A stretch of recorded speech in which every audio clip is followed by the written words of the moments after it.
Allahu Akbar, Allahu Akbar. Mana nak jadi tok email tu kalau berasa tak cerak dengan hafalan dia, maka diharuskan buka untuk semaya pada semaya tarawih. Jadi soalan hak timbulnya bagaimana semaya fardu boleh ke tak? Semaya tarawih itu sunat. Mengikut pandangan dalam mazhab Syafi'i diharuskan juga pada mana-mana semaya. Maksudnya kalau tok email tu berasa teringat surah yang nak baca tu, maka dia boleh buka mushaf depan.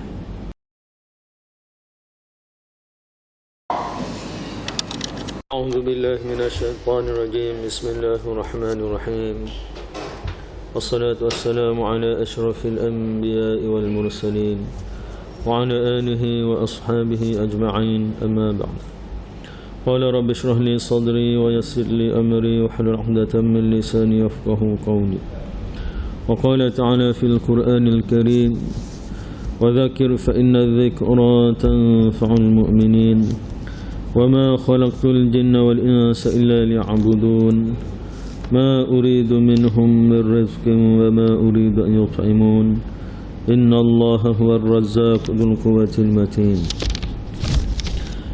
Alhamdulillah, syukur kepada Allah Subhanahu wa taala yang masih lagi memberi peluang kepada kita untuk berada di majlis ilmu semulia-mulia majlis di sisi Allah Subhanahu wa taala. Sambungnya daripada sebelum ni masih lagi dalam bab ma yubahu fi shalah, perkara-perkara yang diharuskan dalam semaya. Yang ke-12 ialah al-qira'atu minal mushaf, membaca dalam semaya dengan melihat kepada mushaf ataupun melihat kepada Quran. Hukumnya mengikut pandangan tuan kita ni harus berdasarkan kepada satu dalil, iaitu Zakwan, hamba kepada Aisyah, disuruh oleh Aisyah untuk menjadi imam kepadanya pada bulan Ramadan, yang mana apabila dia jadi tok imam, dia melihat kepada mushaf, tengok Quran, buka Quran, baca tu, tengok pada Quran untuk dia semaya tarawih pada bulan Ramadan. Maka hasil daripada itulah kita di tempat kita Malaysia hari ini mengambil panggil pandangan ni sebagai amalan. Mana-mana nak jadi tok imam tu kalau berasa tak cerak dengan hafalan dia, maka diharuskan buka untuk semaya pada semaya tarawih. Dari soalan hak timbulnya bagaimana semaya fardu boleh ke tak? Semaya tarawih itu sunat. Mengikut pandangan dalam mazhab Syafi'i diharuskan juga pada mana-mana semaya. Maksudnya kalau tok imam tu berasa teringat surah yang nak baca tu, maka dia boleh buka mushaf depan. Jadi apabila harus tu boleh buatlah. Cumanya apabila kita bergelar sebagai seorang hafiz, siapa dia tu imam tu hafiz Quran, tiba-tiba baca Quran buka, maka kuranglah markahnya, sah tu sah. Menyebabkan mungkin ahli jemaah kata kalau lah jadi tu imam lagu tu, aku boleh jadi tu imam. Pokok tengok lagu tu. Jadi kena ada beza lah. Orang yang ngapal Quran ni sebaik-baiknya, seboleh-bolehnya dia jadi tu imam tu tanpa melihat mushaf, walaupun hukumnya harus. Lebih-lebih lagi masjid itu grade A, masjid bandar. Kalau masjid kapung, surah kapung tu tak nak kata gapo lah, moga tu imam pun suka rela ya. Ni apabila yang ditetapkan bergaji masjid ni apa grade A juga ni. Masjid grade A, masjid grade A untuk imam dia ni 1,800 gaji. Kalau B tu 1,500, masjid Budi grade C 1,200 ya.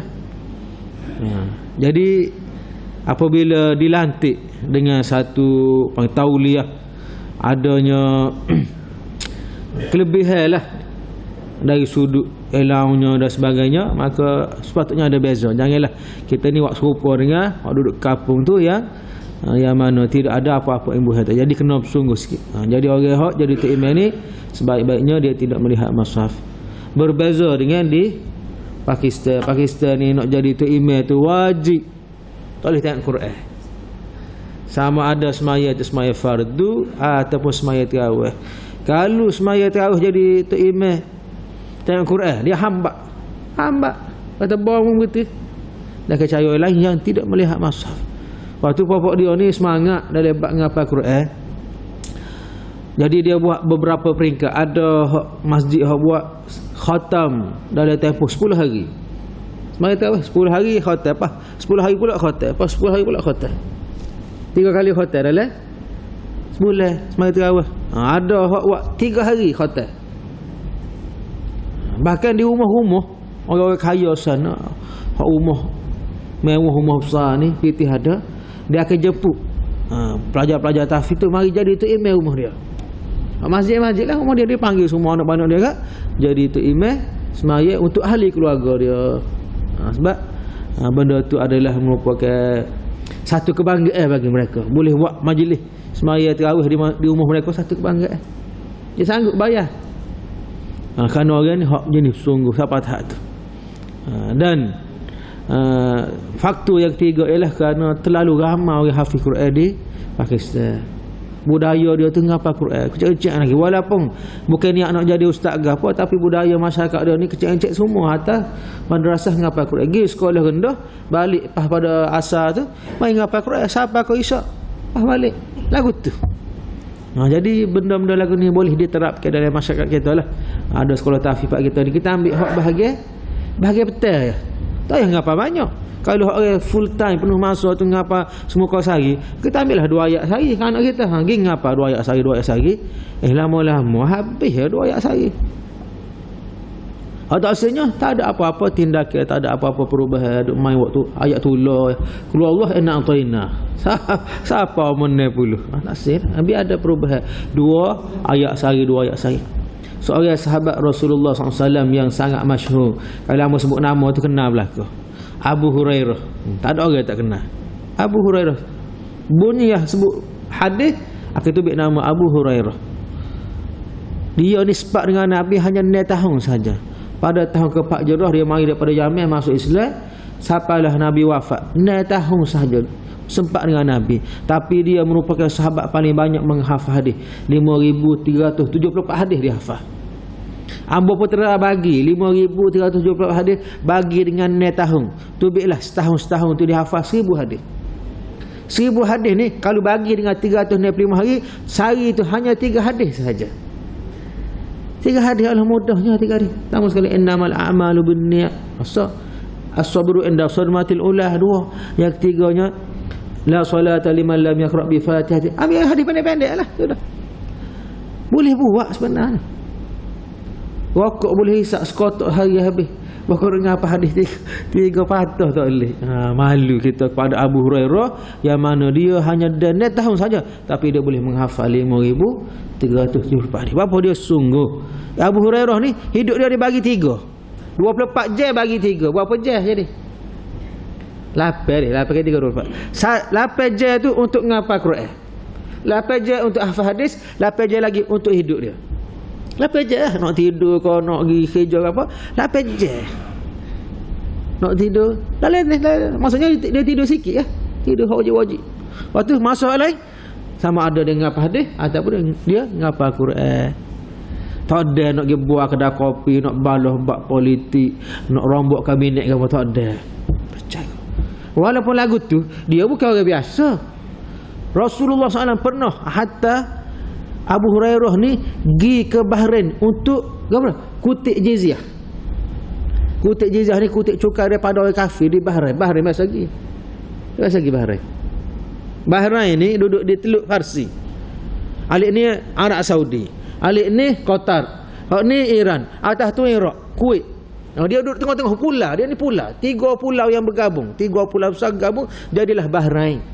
Jadi nak sapa ke Bahrain ni, Abu Hurairah ni kena naik kapal lagi. Di teluk tadi. Kapal tu kutip je. Sebab berada di bawah kerajaan Islam masa tu. Balik. Apabila mari zaman Sayyidina Umar latih Abu Hurairah ni sebagai gubernur di Bahrain. Gubernur agak menteri besar lah situ. Nak ayatnya dia bukan cala-cala. Nampak dia kata dia ngapa hadis dah. Kerana dia banyak menghafal dia, apabila banyak hafal dia, banyak hafal Quran pihak agama ni, maka dialah yang paling layak jadi pemimpin. Situ duduk Sayyidina Umar, letak dia ni sebagai pemimpin. Jadi orang hak jenis ada kewibawaan. Orang boleh memimpin orang ni, boleh pegang negeri ni, orang yang ada kehebatan. Tapi tak ada lama duduk situ, dia difitnah. Difitnah, adalah orang tak kenal pada dia ni. Fitnah ke apa? Fitnah dia ni curi duit kerajaan 10,000 dinar. Penyelewengan wang kerajaan. Sayyidina Umar tahu berita ni, pecah selalu. Pecah. Kemudian Sayyidina Umar pergi siasat. Akhir sekali tu bilah cerita sebenarnya dia tak curi pun pitih. Pitih 10 dinar. 10,000 dinar berapa? 1 dinar emas Kelantan harganya RM1,360. 1 dinar kecil sama-sama duit 20 sen hak baru tu. Duit 20 sen hak baru hak warna emas tu lah. Apa satu lah. 4.25 gram harganya RM1,360. 2 hari lepas hamba akad nikah, mas kahwinnya 14 dinar emas Kelantan. Kali 14 dinar kali dengan 1,360 tu bik 19,000. Kejut gitu. Allah, banyak bitih dia. Tanya kerja apa?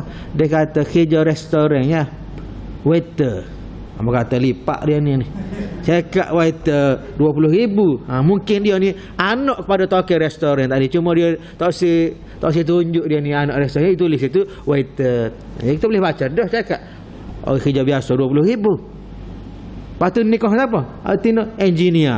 Jalan dah. Jalan regu dia tu, kufur dia tu. Orang sama-sama ada harta, ada kemampuan. Baik. Lepas tu hak terbaru pula baru nak nikah ni. Nak cak bawa dia, abang tengok. Berapa mas kahwin? 12,000. Orang-orang muda lah ni kan, pitih banyak. 12,000, 10,000, 20,000. Tak capur dengan bagi kemah lagi. Bagi kemah ni gelag berapa? 3,500. 19,000 capur 3,500. 22,000. Banyak pitih. Kalau hak jenis cermak jenis tak cermak kat, tak lekat pitih juga. Jadi nak ayatnya nilai 1 dinar tu RM1,360 dolar ni. Jadi kalaulah 10,000 dinar yang dituduh tadi dia curi, maka jadi berapa? Kali dengan 1,360. 13.6 juta. 13.6 juta. Banyak tu. Jadi apabila Sayyidina Umar siasat-siasat, akhir sekali tu bila cerita sebenarnya tu bukan pitih kerajaan, pitih dia sendiri. Orang deki ni, orang juh setara mana pun dah deki macam-macam tu cerita. Rasulullah SAW ni tak ada orang juh sekali. Macam-macam dia fitnah. Orang kata gila lah, ahli sihir. Biasa tu dalam membawa agama ni adalah orang tak setuju. Juh setara mana pun tu imam, adalah nak mungkin tak setuju. Mesti ada. Yang lagi dah. Tok Bila ni tak jangan tinggal bel. Tiba-tiba ada juga orang komen. Ada. Biasa tu. Buat pekak gitu ya, buat tak tahu. Kadang-kadang orang ni sengaja nak memburuk-burukkan. Seperti Abu Hurairah ni, hak paling banyak sekali ngapa hadis, 5,000 tak juta hadis. Dia pun difitnah juga. Jadi Sayyidina Umar tanya mari mana pitih ni 13.6 juta ni. Dia kata tu pitih hamba nego. Nego gapo? Mesti tanya nego gapo. Dia kata hamba ni perwa kuda. Hamba jual kuda. Perwa kuda ada ladai kuda, menternak kuda, pas jual. Buat gapo kuda? Sebagai tunggangan buat pergi perang. Bukan jual pe kuda. Jual pedo ni budak-budak kita. Ni jual kuda. Kuda lah. 1,000 satu, 5,000, 6,000. Jalan lah. Ambil mana pitih modal awak nego kuda ni? Orang tanya pula ambil modal mana? Cek sosok kan? SPR cek sosok. SPR ke SPRN? SPR. Cek sosok main mana resip ke apa. Sayyidina Umar dia teliti. Ramai dah kena pecah. Biar wakaf pernah dia pecah. Apa? Kerana orang buat fitnah tuduh juga. Kebanyakannya jin lagu tu. Dia tak ada salah pun. Jadi dia kata gini, hamba Abu Hurairah ni orang miskin, mari daripada Yaman. Tahu ke Pak Jarrah tu mari duduk di Madinah. Duduk mana? Duduk nupai di ujung Masjid Nabawi. Ahlus Sufah. Puak-puak pondok generasi pertama Abu Hurairah lah duduk situ. Sekali dengan Abdullah bin Umar, sekali dengan Abdullah bin Mas'ud, sekali dengan Ibnu Abbas. Budak-budak muda zaman tu duduk lepak di ujung masjid. Apa lepak ujung masjid? Mudah nak sembahyang. Tidur ke apa orang baik, boleh sembahyang lah. Kalau duduk rumah orang baik, hujan ni. Macam-macam lah alasannya. Masjid orang baik sembahyang lah. Yang kedua, kerana mudah nak jumpa dengan Nabi, ada masalah ke apa boleh tanya selalu. Lepas tu masa tu demo ni suka duduk di masjid sampai peringkat ada seorang kafir mai tidur masjid juga. Duk sains sekali masa zaman jahiliah tu. Apabila demo ni pakat duduk lepok di masjid, dia pun mai lepok di masjid juga. Akhir sekali masuk Islam. Suka. Sebab itulah kita kadang-kadang kena buat program ajak orang bukan Islam mari masjid. Kita buat jamu duduk lepok buah-buah ke. Tak ada masalah pun. Nak mengeratkan hubungan, nak tarik dia ni biar dia boleh masuk. Dah ada satu artikel membaca orang bukan Islam Buddha Cina, dia suka ke Islam tapi Tuhan tak buka lagi pintu hati dia ni masuk Islam. Dia mari tanya orang mari masjid, dia mari dia tolong susun selipar duk kubur, dia tolong susun apa dia balik tu. Semoga Allah Taala buka pintu hati dia untuk terima Islam. Sebab ada tu kalau dia benci kau Islam, dia tak akan tolong, dia tak akan mari. Tapi kerana dia suka, dia kata aku boleh buat ni pun tak apa dah. Seperti juga cerita seorang budak Yahudi yang mari berkhidmat kepada Rasulullah SAW. Setiap hari mari rumah Rasulullah, tanya, "Amba nak khidmat ke apa Rasulullah? Nak suruh tolong gi ampun hari ke? Nak suruh nyapu sapah ke, gitu sapah ke?" Khidmat Rasulullah. Padahal dia Yahudi. Apa? Sebab dia baca dalam kitab dia tu ada disebut akan nabi terakhir namanya Muhammad. Dia percaya, dia mari. Apabila dia sakit, dia tak mari Nabi pergi ziarah rumah dia. Nabi masuk jumpa dengan dia. Dia Nabi kepada Yahudi, tak ada, "Wahai Yahudi, sebutlah la ilaha illallah, kamu akan masuk syurga, selamat kamu pada mati." Budak tak dijuru, tak juru, dia tanya ayah dia, "Wahai ayahku lagu mana? Nak ikut ke tak Muhammad sebut ni?" Ayah dia kata, "Ikut sebagaimana hak Muhammad tadi sebut." Padahal ayah dia Yahudi, dia pun la ilaha illallah Rasulullah, meninggal. Rasulullah SAW keluar daripada rumah tadi dengan muka yang penuh ceria. Tetapi apa yang berlaku pada Abu Talib, Nabi 3 kali royak, "Wahai ya ammi, wahai pak saudara, kul la ilaha illallah, sebutlah ilallah, aku akan menjadi saksi di hadapan Allah Taala esok kamu ni telah beriman." 3 kali Nabi sebut. Tapi Abu Jahal mari letak pula, "Wahai Abu Talib, mu nak ikut anak saudaramu, mu nak tinggal agama pakmu Abdul Muttalib tu sembah berhala." Malu kau orang. 3 kali juga dia royak. Akhir sekali meninggallah Abu Talib dalam keadaan tidak beriman. Nabi keluar daripada rumah dengan muka yang penuh kesedihan. Ayatnya hidayah daripada Allah Subhanahu wa taala.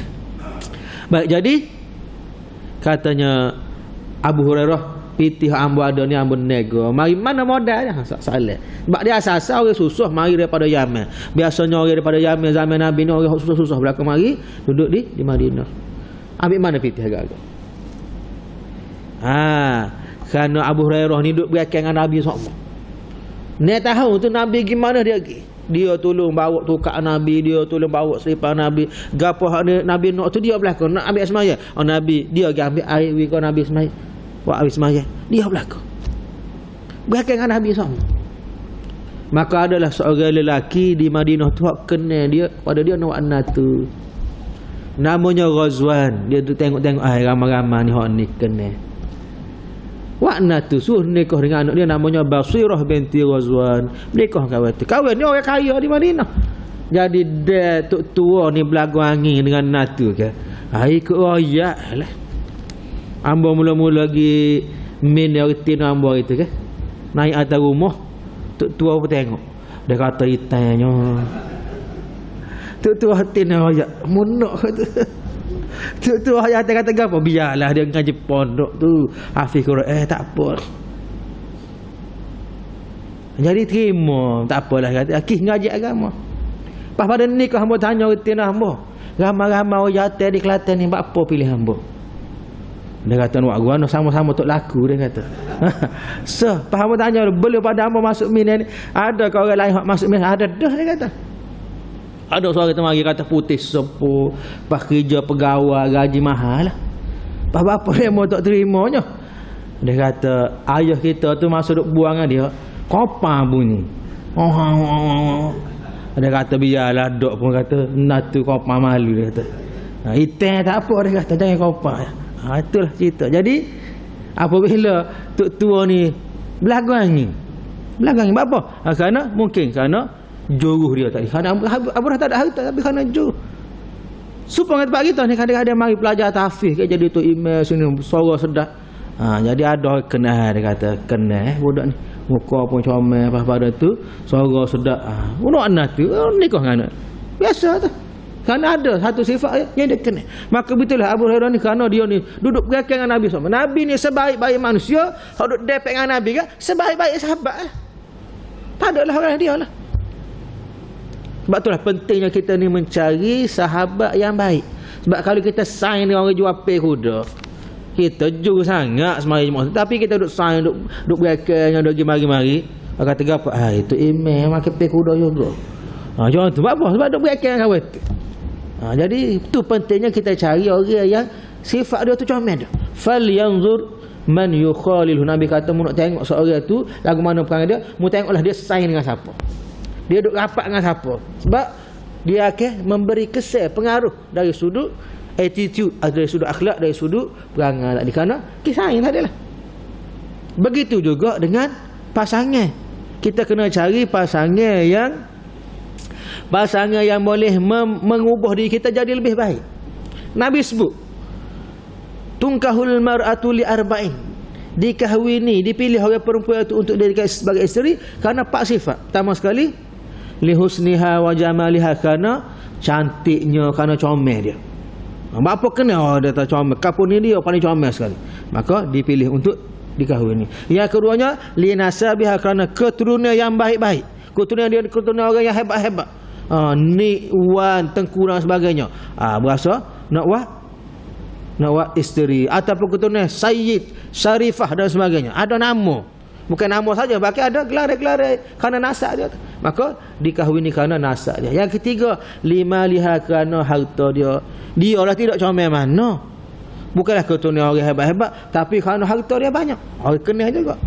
Contoh siapa dia? Datuk Wida kaya. Datuk Wida ni ada bangunan ni dekat dengan Wakasiku. Dia beli tu harga 2 juta, renovate 2 juta pula. 4 juta. Kamu tanya khabar ni jual dah. Tapi nak ayat PT lebih-lebih tu. Beli bangunan situ, beli bangunan situ. Anak dia hari jadi, Cik B hari jadi. Dewi hadiah kereta mewah. Hari jadi tu kereta mewah. Bayarkan sendirilah hari-hari PT banyak mana. Kaya. Jadi kalau dia kata ke Tok Bilal, kita kenal ke Tok Bilal, nak tupai pergi masjid je, agak-agak mana lawa dah. PT banyak. Dia kata kita tak usah PT habis, PT kita banyak dah. Kita nak nopai habis, nak pergi masjid, nak pergi dengan orang ngajar. Mungkin ada berlaku lagu tu, mungkin ada. Ada orang sebelah. Marah kaitin. Contoh ni contoh. Dipilih kerana harta dia yang banyak. Yang keempat, Nabi kata apa? Kerana dipilih oleh perempuan itu kerana lidiniha, agama dia. Dari sudut comelnya tidaklah mana, keturunan pun biasa-biasa, harta pun lebih kurang separuh ramai ya. Tapi dari sudut agama dia ni orang yang beragama, orang yang jaga aurat, jaga percakapan, ngaji agama, hafizah dan sebagainya. Jadi mungkin juga dia dipilih kerana agama dia tadi. Jadi kalau pak ni nak pilih apa mana? Nabi kata fasfar bizatidin, maka pilihlah yang beragama. Maksud Nabi adalah kalau nak cari hak comel dan beragama. Kalau nak cari hak keturunan baik-baik dan beragama. Kalau nak cari hak kaya, carilah hak kaya dan beragama. Sebab apa? Sebab apabila pilih yang beragama, ada sifat beragama ni, maka taribat yadak, hidup kamu akan jadi bahagia, senang. Nak ayat agama mudah sebab orang pihak agama. Tapi orang tak pihak agama ni dia jadi masalah dalam kita nak menjelaskan sesuatu perkara tu. Sebab dia tak erti agama.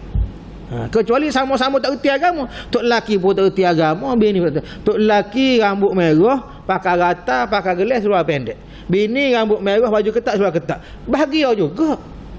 Tubik gitu tu tak ada masalah. Suka. Gimana boleh anak 5 negara. Tak ada balas apa. Sebab sama-sama tak erti agama. Dia tak balas pula. Tapi kalau seorang beragama, seorang tak beragama, maka dia akan menyebabkan berlaku masalah dalam keluarga. Jadi agama ni nak suruh semua tu beragama. Maka kita kena cari yang beragama, jadi mudah dalam kehidupan. Orang tanya soalan, Ustaz, lagu mana kalau kita nikah masa itu sama-sama jahil, tak tahu. Lalu ni kita ngisah dah, kita bubur dah, tapi isteri kita belum lagi ngisah. Lagu mana nak buat? Adakah diceraikan? Tak. Itu adalah merupakan tanggungjawab kita dah tu. Tuhan nak uji kita dengan isteri kita. Tuhan nak uji kita ni boleh pahala dengan cara kita didik dia. Didik sampai peringkat daripada rambut merah tu pakai baju ketat, tiba-tiba sampai satu peringkat dia boleh pakai purdah. Ni banyak pahala kita situ. Cuma makan masa lah, sikit demi sedikit. Baik, kalau tak ada berlaku papak tak ada.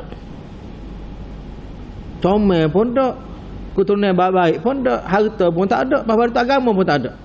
Maka dia akan menjadi masalah dalam kehidupan. Kena ada mungkin salah satu. Kalau ada berlaku, atas orang tak ada berlaku. Dia lah comel sekali, dia lah keturunan baik-baik sekali, dia lah yang harta banyak sekali, apa tu? Dia lah paling beragama. Ni orang panggil jackpot.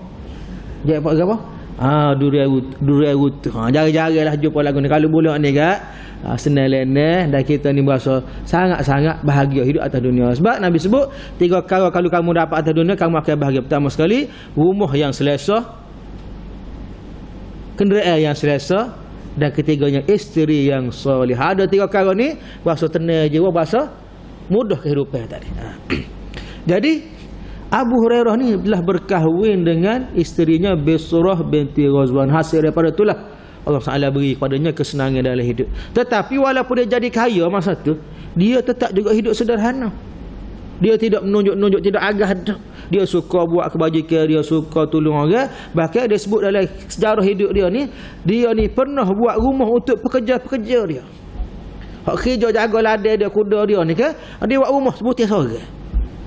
Ni nak ayatnya orang yang apabila ada agama dan ada harta, dia gunakan harta dia tu untuk jadikan sebagai ganjaran pahala. Kalau ada harta saja tapi tak ada pihak agama, dia akan jadi seperti dengan Qarun, dia akan jadi seperti Firaun, dia buat jahat kat orang pula. Kerana dia tidak pihak agama. Tu cerita sahabat Nabi Abu Hurairah. Apa nak sebut pula cerita apabila orang tu juru ke, orang kena, Allah Taala permudahkan hidup dia. Seorang sahabat kita ni orang asal Thailand, pergi ngaji di Mesir. Balik ke Thailand, duk ngajar kata, satu hari masa dia duk ngajar tu adalah orang hak baru masuk Islam. Orang kaya di Thailand baru masuk Islam. Kaya tak kaya dia ni, dia ada kapal laut dalam. Kapal laut dalam pergi 2 3 4 butir kat, balik ikan-ikan hak besar-besar lah. Kau mahal-mahal berlaku. Duk dengar ustaz tu ngajar, dia kata, kenal kau ustaz ni. Dia baru masuk Islam. Lepas tu anak dia pun baru masuk Islam. Dia tak erti nak ajar anak dia, dia baru masuk Islam. Dia kata nak pegung anak aku ustaz ni. Jumpalah dengan ustaz, dia kata, ustaz amba ni kenal kau ustaz, nak buat nak tu boleh ke tak? Royaklah pocik kerja gapo, dia kata amba ni orang nego bisnes kapal laut dalam tu puluh-puluh butir dah. Dia kata tak lawan, dia kata. Tak pada gua apa? Orang kaya ni kan. Maintenance dia tinggi sikit, pun naik macam sedih lah. Macam Datuk Weda tu. Beg dia saja tu 30,000 dah. Enggak bukan sebutir beg dia, semari. Kalau dia kata abang nak beli beg sebutir, garupa lah kita. Apa? Bukan ria-ria dah lah, 30,000. Nak uya murah-murah dia tak say. Jadi dia kata tak lawan nak nikah dengan anak orang kaya. Dia kata gini, tak sampai mikir batal, dia kata.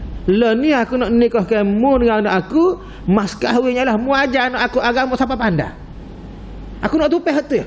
Sebab aku nak mengajar, aku tak erti anak aku. Dia kata lagu tu tak apa, dah setuju, nikahlah. Noyak kaya tak kaya ayah dia ni kan. Hari perkahwinan tuak jamuan kenduri, dia sewa sebutir hotel 13 tikar tu, sewa belakang. Dia panggil semua anak-anak waris-waris dia ni, hak Siam pun ada, hak Islam pun ada. Saing-saing dia apa. Jadi 2 3 4 tikar tu hak bilik tidur, malam tu pakai tidur situ. Mari jauh pakai tidur situ. Lepas tu ada 2 tikar lagi, so tempat makan untuk non muslim lah. Makan ni hak campur-campur tu. So lagi makan ni untuk hak orang Islam. Orang-orang dia hak Islam, saing Islam, makan situ. Termasuklah hak gitu saing-saing hamba. Dia pergi saing dengan kawan ni kan gitu. Duk ngaji sekali masjid. Siapa sana tu naik tikar hak bahagian tempat makan ni. So level, so tikar tu makan ni saja. Kaya tak kaya. Jadi duk tengah buah makan tu, dia kata ada satu makuk ni sup. Banyaklah makan ni aja atas meja ide siap dah. Makuk. Pakak makan sup tadi, wah sedap sup ni. Makan. Nampak muka ramai tak mari ke? Kosong kita kata, pakak ambil atas meja tu so sup pahau ni. Habis lecing supnya makan apa dia. Sup saja. Sudah makan duduk mikir ni sup gapo sedap. Kita tanyalah saing dia saat ni pengantin saat ni kata sup gapo. Dia kata ni sup siri ikayu dia. Oh dia kata ni kali pertama makan memang sedap sungguh. Mari mana sidik kayu. Dah tua dia ke? Ada kapal laut dah. Legak banyak kayu dah. Kerak-kerak. Masuk gay pelik gapo ni. Jadi dipilih kenapa? Kerana agama. Nak tupik agama. Maka begitulah cerita Abu Hurairah ni, tua dia ni nak tupik hak agama. Dari sudah harta tak ada harta. Jadi kadang-kadang Allah SWT permudahkan hidup tu dengan cara lagu tu. Adanya orang kena atas dasar agama. Bahkan Nabi sebut dalam satu hadis, takaffalallahu rizqan li talibil ilmi. Allah SWT telah jamin rezeki bagi orang yang nak belajar ilmu agama. Tak usah mikir batal. Pandailah Tuhan atur, Tuhan urus bagaimana orang nak mengajar agama tadi. Mari rezeki kat teman rezeki ni, kita tak suka-suka. Kita tolong jaga tahfiz. Kita tahu mari pitih mari mana, lagu mana boleh. Tapi kerana kita yakin, kerana ni adalah merupakan urusan agama Allah SWT, kita bantu dia. Maka orang itu pun mari sumbang yang orang tanpa kita pernah terfikir pakai mari lagu tu. Jadi Tuhan permudah. Time susah tu adalah, tapi apabila Tuhan mari senang, apa? Sebab Tuhan janjikan dah Allah SWT akan jamin rezeki orang yang belajar ilmu agama, orang yang mengajar ilmu agama, Tuhan permudahkan hidup tadi. Bahkan orang yang tolong sekali tu Allah SWT permudahkan hidup dia. Tuhan ketenangan dalam hidup. Berasa tenangnya hidup tu tepat lagu ni. Nak dibandingkan kita ni duk sibuk dengan benda lain. Jadi Abu Hurairah pernah dilantik sebagai gubernur di Bahrain. Baik, mana saya? Baik, jadi kita kembali pada tajuk kita berkenaan dengan bacaan pada mazhab katanya Imam Nawawi. Ini adalah merupakan pandangan mazhab Syafi'i. Semaya sambil melihat pada mazhab hukumnya harus. Walau qallaba uraqahu ahyanan fi salatihi lam tabtul. Sekiranya duk tengok semaya tu kena balik Quran, jaga-jaga sekali, maka hukumnya tidak membatalkan semaya. Pergerakan yang dikira dibenarkan, diharuskan dalam semaya, balik jaga-jaga apabila nak pergi pada muka surat yang seterusnya. Walau nazara fi maktubin, sekiranya dia melihat pada tulisan yang bukan selain daripada Al-Quran. Sebab di Quran tak ada hak tulisan Quran, apa ada tulisan hak bukan ayat Quran. Mungkin tulis itu Al-Hizbu kau gapo, dia pun baca lah tu. Ataupun adalah tulisan-tulisan di situ yang bukan ayat Quran. Sekiranya dia baca, maka juga tidak membatalkan semaya dia. Wa raddada ma fihi fi nafsihi lam tabtul salatu wa intala, lakin akan tapi membaca selain daripada Al-Quran dalam semaya tadi hukumnya adalah makruh. Lebih baik dia menghindari daripada perbuatan hanya baca ayat Quran saja. Telah disebut akan perkara ini oleh Imam Syafi'i dalam kitab Al-Imla. Maksudnya ni bukan mazhab lain ni, mazhab Syafi'i sendiri. Tu yang ke-12. Yang ke-13, syaghlul qalbi bighairi amali salah, menyibukkan hati dengan perbuatan yang selain daripada semaya. Daripada Abu Hurairah bahawa Nabi sallallahu alaihi wasallam bersabda, "Idza nudiya lis-salah adbara syaitan." Apabila diazankan semaya, maka syaitan akan lari. Betapa takutnya dia lari, walahu duratun, sehingga terkeluarlah daripadanya kentut. Lari tu hingga takutlah jok siapa tu ambil kentut. Siapa kita kata tak, bukan setakat kentut lah tu ambil air kecing, takut orang takut lah ke mana? Baca lagi kerana takut bunyi lawan azan tadi.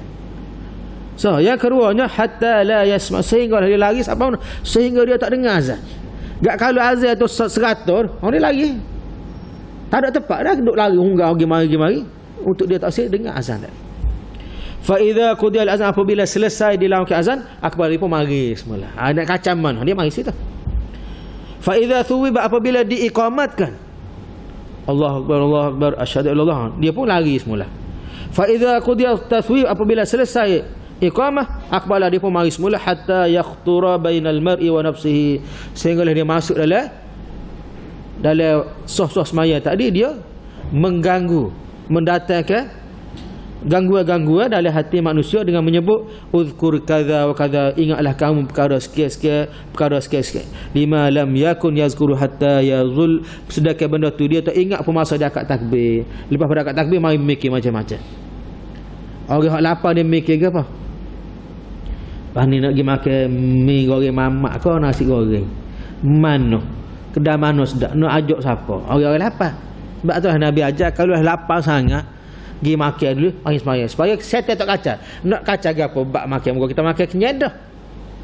Kalau lah kita ada balah dengan bini ke apa, belum pada mari sembahyang, kita minta maaf ke apa supaya dia tak mari kacau kita. Balik pada ni, bini mu tunggu. sajalah. Jadi ada gangguan. Gapo kalau kita boleh selesai belum pada semaya.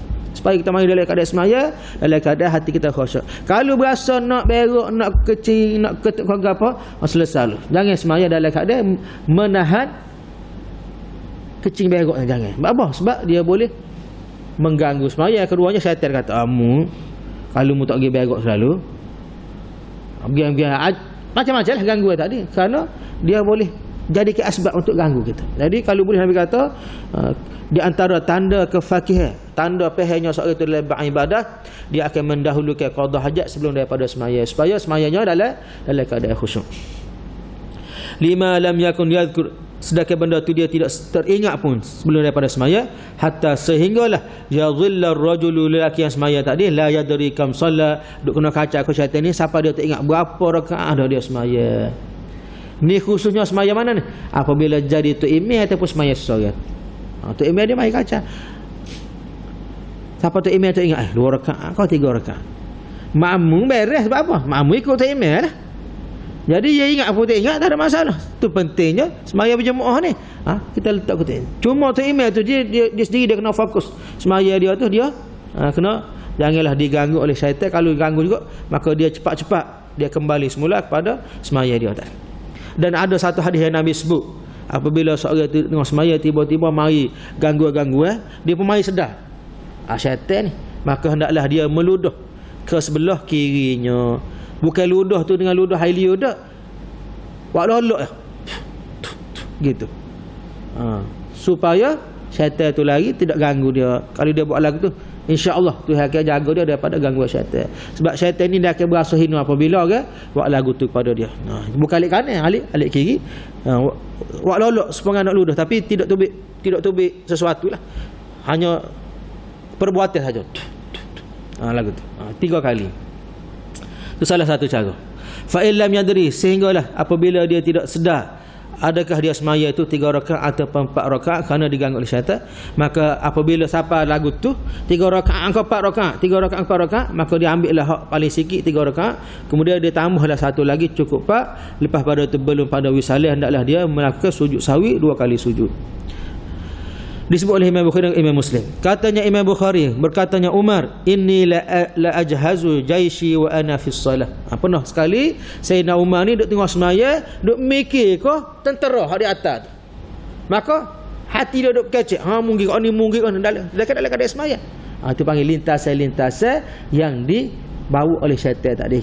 Hatta benda yang dibawa ni bukan benda hak ngaru, kadang-kadang benda baik, benda tadi, tapi dia mengganggu semaya. Kalau orang ngajar dia ganggu ke apa orang ngajar? Ambo kata nak mari ngajar. Tok imam tak ada, ambo jadi tok imam. Allah bak semaya. Dia ganggu ke apa? Bak mana nak ngajar malam ni? Muka surat berapa? Tak tengok lagi saat ni. Dia mai kat tu. Walaupun ngajar tu benda baik, tapi dia nak suruh hati kita ni lari daripada ibadah semaya tadi. Kalau orang tu bawa pitih nak sedekah, Allahu akbar, niat molek dah nak sedekah, tapi dia mai kaca ke apa?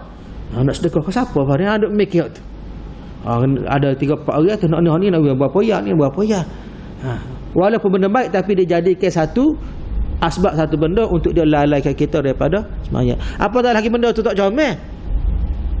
Kalau orang berhisap rokok, Allahu akbar, tak mana rokok ni? Rokok Hussein ke? Lama ke tinggal ambil air semaya, rugi 7 ya tu saat tu. Dia adalah benda dia nak kacau. Berkata Imam Bukhari, berkatanya Umar, sesungguhnya aku pernah terfikir dalam semaya aku untuk menggerakkan tentera aku dalam keadaan aku masih lagi semaya. Wa ma'anna salata fi hadhihi al-halati sahihah mujzah.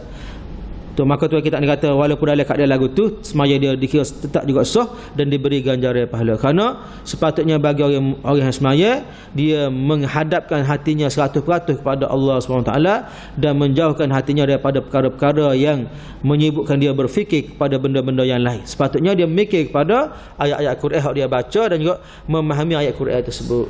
Contohnya kita semaya Allahu akbar, bismillahirrahmanirrahim, kita mari dia faham makna dengan nama Allah yang Maha Pengasih lagi Maha. Kemudian Allah Taala jawab berkenaan dengan ayat-ayat Quran tadi. Tu dia mikir hak tu tak apa, kerana dia termasuk daripada perbuatan semaya. Hak tu asalnya mikir hak benda yang tidak berkaitan dengan semaya. kullu amalin min a'mali solat fa innahu la yuktabu lil mar'i min solat illa ma aqala minha. Tidak akan jadi pahala bagi perbuatan dalam sembahyang kecuali apa yang dia fahami daripada sembahyang, dia fikir dalam bab sembahyang berkenaan dengan perbuatan-perbuatan dan baca-baca sembahyang.